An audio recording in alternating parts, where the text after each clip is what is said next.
Assalamualaikum warahmatullahi wabarakatuh. Waalaikumsalam warahmatullahi wabarakatuh. Terima kasih atas kesempatan untuk wawancara hari ini. Eh, terima terima kasih juga. Saya sangat bersemangat untuk membahas tentang sejarah Aisyah di cabang kembaran. Di sini dengan Ibu Siti Johar. Siti Johar. Pertama, boleh perkenalan sedikit nama, jabatan, dan asalnya. Nama Bu Siti Johar, sebagai Ketua Pimpinan Cabang Aisyah Kecamatan Kembaran. Ini alamat cabang adalah di Desa Leduk, Kecamatan Kembaran, Kabupaten Banyumas. Kemudian kami sebagai pimpinan cabang Aisyah ini sudah menjabat 2 periode, jadi berturut-turut kami sampai saat ini. Mudah-mudahan ini periode yang terakhir sepertinya. Boleh masuk ke pertanyaan ya? Ya. Yang pertama, sejak kapan pimpinan Muhammadiyah atau Aisyah ini berdiri? Di Kecamatan Kembaran, di cabang Aisyahnya itu sudah lama berdiri, sejak tahun 1980. Jadi sejak saya masuk di Aisyah, alhamdulillah di sini sudah lama berdiri. Yang awal mulanya itu berdiri itu di Desa Kramat. Nah, waktu itu sebagai pimpinannya adalah Ibu Matoya, kemudian berturut-turut Ibu Istinana, kemudian Ibu Saktia, kemudian Ibu Saktia yang sekarang menjadi pimpinan daerah Aisyah. Kemudian periode berikutnya saya sendiri, Bu Siti, sampai sekarang. Terima kasih. Selanjutnya, bagaimana proses awal berdirinya? Apakah ada kisah-kisah perjuangan yang menarik yang bisa diceritakan? Yang jelas menarik, penuh tantangan di sini karena Aisyah kan organisasi otonom Muhammadiyah, ya, organisasi perempuannya Muhammadiyah, yang misinya sama misi perjuangan, ya. Di dalam Aisyah itu, karena bagi masyarakat yang mayoritas itu mempunyai pemahaman beda, ya, mayoritas di wilayah Kecamatan Kembaran kan kebanyakan orang Nahdliyin, ya, NU, sehingga memperkenalkan Muhammadiyah, yaitu Aisyah, organisasi perempuannya itu memang penuh sekali tantangan. Tapi misi kami kan misi untuk mencerdaskan, ya, agar pemahaman Islam lebih baik. Jadi misinya itu memang misi perjuangan. Itu yang melatar belakangnya kami itu semangat, karena barang siapa yang menghidup-hidupkan agama Islam, ya, sebagai sama saja kita itu berjihad, ya, menyebarkan panji-panji Islam. Itu yang menjadi melatar belakangnya kami itu semangat untuk berjuang di Aisyah. Walaupun tantangannya tadi itu untuk mencerdaskan dari yang betul-betul memang sudah punya pemahaman lain, atau juga yang ada yang sebagian besar betul-betul mau belajar, sehingga dengan pemahaman Muhammadiyah yang alhamdulillah sampai sekarang ini berkembang. Jadi yang tadinya minoritas, alhamdulillah di Kecamatan Kembaran yang semuanya ada 16 desa, sekarang sudah ada 10 ranting, ya. Jadi setiap desa kan ranting. Jadi itu PR kami, masih 6 desa yang belum terbentuk ranting. Semoga setiap tahunnya kami berusaha untuk itu, tantangan-tantangan itu. Jadi ada beberapa desa yang belum terambah, belum sampai berdirinya ranting Aisyah. Itu tantangan-tantangan kami. Dan dengan adanya perjuangan semangat, apalagi sekarang ini seperti Anda ini kader-kader muda, kan ini juga sangat membantu kami para mahasiswa yang ada di masyarakat, yang orang tuanya, putra-putranya pada kuliah di Muhammadiyah, sekolah di Muhammadiyah itu kan mau tidak mau jadi belajar tentang sebenarnya Muhammadiyah Aisyah itu apa ya. Jadi kadang-kadang awalnya kan mereka itu sepertinya takut banget ya dengan Muhammadiyah ya, kadang-kadang karena belum kenal, belum mempelajari. Ternyata setelah mempelajari sebenarnya kan ajaran Islam meluruskan, mencerdaskan ya. Jadi betul-betul kita itu ajaran Islam yang sebenarnya yang seperti apa diperkenalkan ke masyarakat. Itu sebenarnya motivasi kami berjuang di Aisyah. Jadi menjadi penyemangat untuk sama-sama berjuang, mengajak-ajak untuk misalnya minimal di ranting-ranting kan ada kajian-kajian, pengajian. Jadi semakin banyak yang mengikuti pengajian, semakin menjadi penyemangat kami. Memang sasarannya itu. Iya, berarti sekarang udah lebih banyak ya. Alhamdulillah. Dan tadinya hanya 2 desa, hanya Keramat dan Leduk awal mulanya. Sekarang sudah di Pliken juga sudah ada, di Bantarwuni, awalnya hanya Leduk sama Keramat. Sekarang sudah alhamdulillah sudah merambah ke 10 desa. Alhamdulillah. Dan untuk selanjutnya nih Bu, apa yang mendorong pendiriannya? Itu tadi, jadi untuk berusaha memajukan Muhammadiyah melalui para perempuan Muhammadiyah yang organisasinya di Aisyah, untuk tadi supaya mengenal betul apa sih yang sebenarnya misi daripada Muhammadiyah melalui Aisyahnya, para perempuan Aisyah. Itu tadi mencerdaskan, memajukan para kaum perempuan agar lebih maju, lebih memahami Islam yang sebenarnya ya, yang mungkin tadinya hanya ikut-ikutan, hanya karena keturunan orang tuanya itu seperti ini. Nah, dengan kita mempelajari seperti Anda juga mungkin belajar kan, ternyata sekarang udah paham sebenarnya. Kebanyakan kan kalau kita waktu kecil-kecil kan hanya ikut-ikut orang tua, katanya setelah belajar dibanding-bandingkan, dijelaskan, itu namanya mencerdaskan. Jadi akhirnya dengan karena para perempuan lebih dekat dengan anak-anak dalam mendidik di keluarga, di lingkungan, jadi sasaran. Justru kami berdiri di garda yang terdepan, yang penting dalam keluarga. Sehingga kami mengajak-ajak para ibu-ibu untuk semangat maju masuk ke dalam Aisyah, karena wadah Aisyah itu adalah wadah yang pas untuk belajar tentang agama Islam yang sebenar-benarnya, sehingga kita akan berusaha menjadi orang Islam yang lebih baik. Oke, untuk selanjutnya, amal usaha apa saja yang sudah berdiri di sini? Alhamdulillah dari kan persyaratan memang adanya ranting kan harus punya amal usaha. Jadi kami amal usaha di Aisyah itu punya PAUD sama TK Aisyah. Kami sudah di sini sudah berdiri berapa itu 7 PAUD dan TK di Kecamatan Kembaran. Termasuk juga kayak UMP juga punya PAUD punya TK UMP. Untuk UMP kami masukkan di ranting istimewa. Jadi kami kayak UMP itu punya ranting sendiri, ranting Aisyah, masuk di dalam cabang Aisyah. Anggotanya mereka ranting Aisyah UMP ya para dosen, para karyawan, itu masuknya di ranting. Ketua rantingnya Ibu Rektor, Ibu Sri Jebul, itu ketua ranting Aisyah UMP.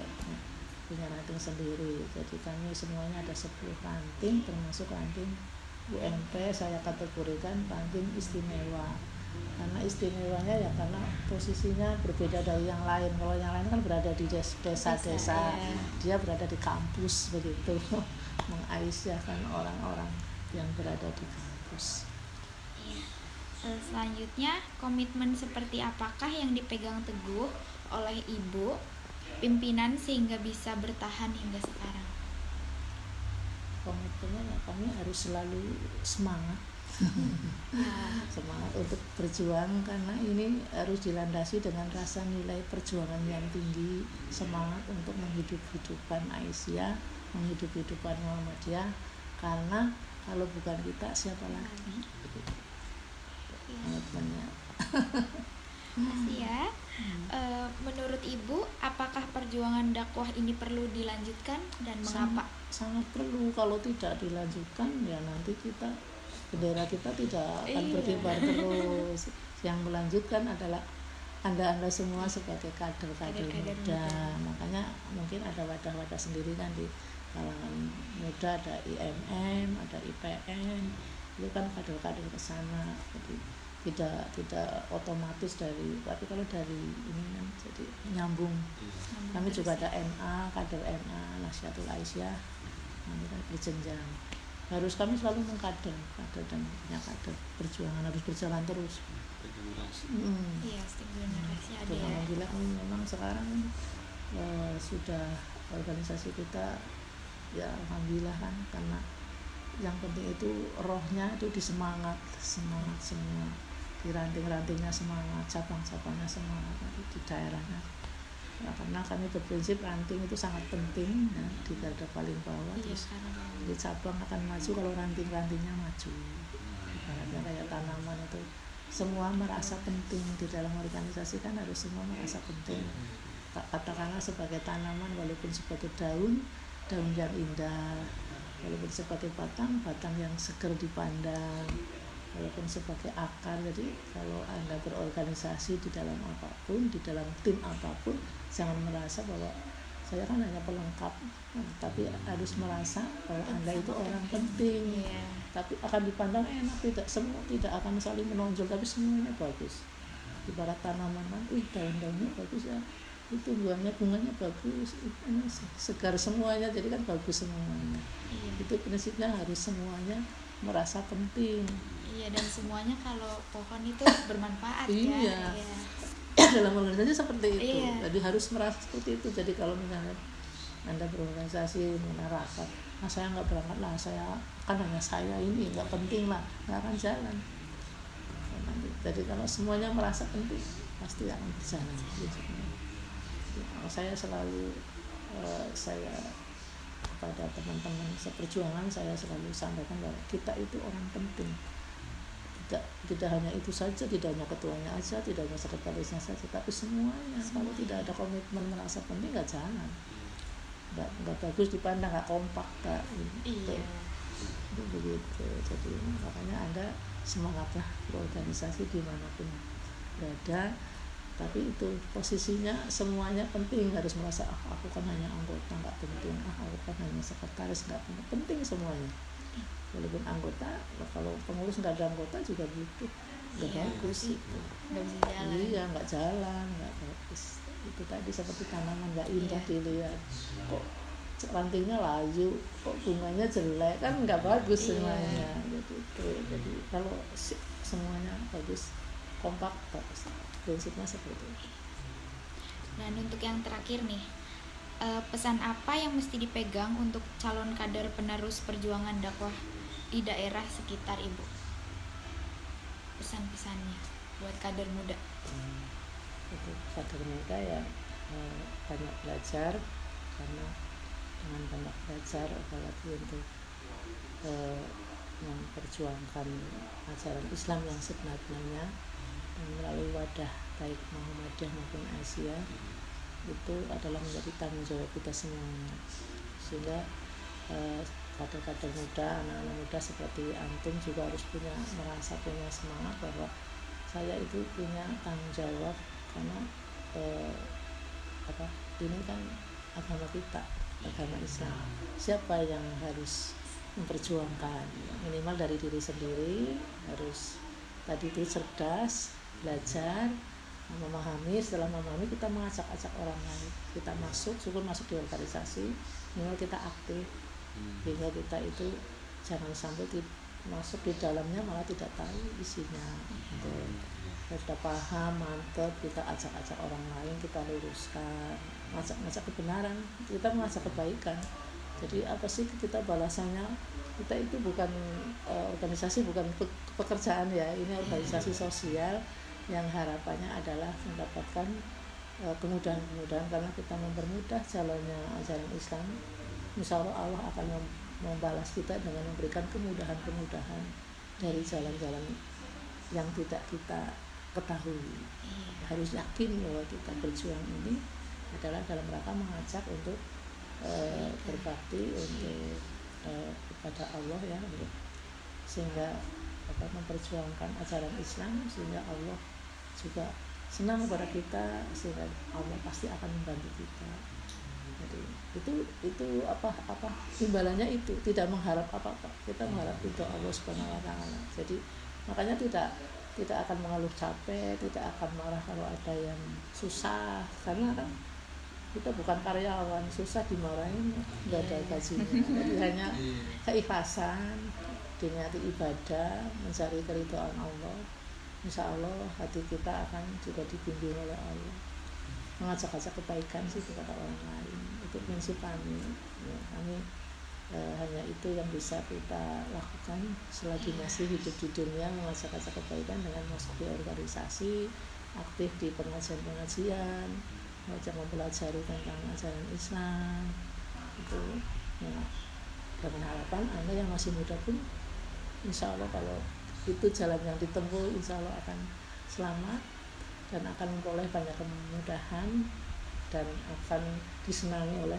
masyarakat. Prinsipnya mengajak kebaikan dimulai dari diri sendiri, keluarga, lingkungan, dan yang jelas mengajak kebaikan harus dengan cara-cara yang baik, penuh kesabaran, karena tidak mudah tadi tantangannya. Orang belum paham ya maklum. Ya, kita sendiri juga kan belajarnya prosesnya panjang. Walaupun semangat juga kita kadang males, kadang ngapain ya, buang-buang waktu, tapi kalau sudah nanti menjadi komitmen senang. Itu pula kalau kadang belum tantangannya tadi kan, kadang-kadang orang yang belum paham kan malah mau tolong, mengejek-ejek kan kayak gitu. Karena memang belum paham ya kita maklum, kita sabar, tidak boleh emosi ya. Jadi kalau memang kita sudah berusaha mengajak-ajak tapi tetap susah ya kita tidak bisa memaksa, walaupun hanya dengan keluarga kan kayak gitu. Jadi kita kuat dulu prinsip kita, komitmen kita, asal kita baik insya Allah itu dengan kita baik itu sudah berdakwah. Dakwah itu dari diri kita sendiri, orang itu akan simpati walaupun secara tidak langsung. Kalau sudah simpati ke kita kan sudah bagus itu. Jadi di Aisyah itu seperti itu, nggak usah terlalu banyak ini, tapi kita dari diri sendiri. Kalau kayak gitu Aisyah kayak gitu ya, misalnya kita jelek kan, Aisyah kayak gitu. Kemudian Aisyah itu kita sering mengadakan bakti sosial ya, karena memang organisasi kita itu memang butuhnya action, kegiatan beramal soleh, berlatih bahwa kita itu memberi lebih baik. Jangan dibiasakan kita hanya menerima, melatih. Makanya sekecil-kecil pun kadang-kadang di TK juga diajarkan kayak Pak Sos membagi-bagi anak-anak ikut itu supaya di memorinya jadi senang ya. Kalau memberi memang kalau sudah dilaksanakan itu senang, nanti akan tumbuh senang memberi. Tapi kalau tidak pernah senangnya menerima ya, mengharapkan, selalu jiwanya mengharapkan diberi. Tapi kalau sudah punya jiwa senang memberi, insya Allah Allah akan meridhoi kita jadi dicukupkan, dan kita nanti ada saja bisa memberi kepada orang lebih baik daripada tangan di atas, lebih baik daripada tangan di bawah. Iya, itu dilatih dari kecil di TK-TK Aisyah itu, dan kita itu akan tumbuh hati yang senang memberi. Nanti yang membalas juga kembalinya kepada Allah, kita akan dilipat gandakan. Jadi jangan berpikir kalau orang beri itu nunggu kaya, kan belum tentu. Orang kan kaya juga senang memberi, belum tentu. Iya, jadi itu prinsip kami. Jadi bakti sosial itu adalah bentuk nyata dari jiwa senang membantu orang lain, senang memberi dan tidak berharap balasan dari apapun. Kalau saya memberi ke Anda, tidak mengharap Anda yang membalas ke saya, pasti Allah yang akan membalas, mungkin melalui orang lain gitu. Jadi tidak usah menyenang kalau memberi itu terus kamu udah diberi kok nggak pernah beri, nggak jadi, keikhlasannya nggak ada. Menolong teman juga begitu, jangan berharap kalau sudah menolong teman itu kamu kecewa temanmu nggak balas ke saya malas, kamu nggak bantu, nggak ada ngertinya, paling nggak boleh. Kalau itu bukan ikhlas ya. Ya, ikhlasan yang sepenuhnya pasti akan dibalas dan harus yakin pasti akan dibalas. Cuman kita kan nggak tahu yang balas itu siapa. Mungkin penjenengan tiba-tiba ada yang nolong, itu mungkin penjenengan pernah berbuat itu. Jadi sebenarnya Anda sendiri yang berbuat baik. Kalau jenengan menerima kebaikan orang, itu sebenarnya panen jenengan. Mungkin jenengan pernah berbuat baik kepada orang lain, hanya tidak yang membalas itu bukan orang yang pernah Anda tolong. Masa menolong orang miskin suruh balas transfer, ya nggak mungkin kan. Yang akan membalas yaitu Allah melalui orang lain. Mungkin bentuknya jenengan jadi sehat, mudah kuliah dan lain-lain, kan itu bentuknya itu juga ada rezeki ya. Iya, itu motivasi dari senang di Aisyah itu senang beramal soleh, berbagi sosial, yang jelas sering infak kayak gitu lah. Kesannya di kami itu memang kegiatan yang sering berinfak memang, karena memang sering berbagi sih kalau kegiatan, apalagi Ramadan seneng lah, sering berbagi tajil apa, sering kumpul sosialita, tapi sosialita yang nilai ibadah, sosialita yang arisan, yang seneng itu mungkin beda lagi ya itu ya bagus ya, tapi artinya tidak nuansa religinya itu. Jadi kalau ada ibu-ibu yang senang seperti itu, kalau saya senang malah. Jadi artinya mereka benar-benar sudah terarah dan tidak terkurangi, harta kita nggak terkurangi, karena memang ada kan memang sebenarnya harta kita memang yang harus salurkannya, apalagi dengan cara begitu kan senang, rame-rame kumpulin terus bagi. Banyak banget ini bentuk-bentuk amal usaha yang dilakukan oleh teman-teman, banyak sekali aksinya. Ada yang diantar ke rumah-rumah, ada yang keluar melalui pengajian, ada yang diantar ke panti asuhan, ada yang diantar ke daerah yang minus begitu. Itu mereka adalah karena sudah itu tadi, sudah punya rasa senang, ya udah tertanam. Iya, dan nanti tapi awalnya ya memang latihan, awalnya ya banyak berkeluh kesah kadang itu tapi karena sudah terbiasa, saya biarkan malah mereka kapan ininya begitu. Jadi ketagihan. Iya, latihan dan rasanya apa ya, menjadi kaya sendiri, rasanya itu senang banget kalau bisa membantu menjadi gitu. Jadi tadi udah pertanyaan terakhir ya Bu. Kita udah di akhir wawancara ini. Terima kasih banyak buat waktunya, ilmunya yang banyak banget ya di sini. Terima kasih. Jadi kader-kader Muhammadiyah dimanapun berada, berarti kan kalau tahu ada Aisyah, oh iya kegiatannya seperti itu, bukan hanya ngumpul-ngumpulin ngapain sih ya mesti nuansanya positif. Kalau nggak ada kajian, mungkin mereka lagi bahas bakti sosial, ada ngurusin TK, ada ngurusin ini begitu.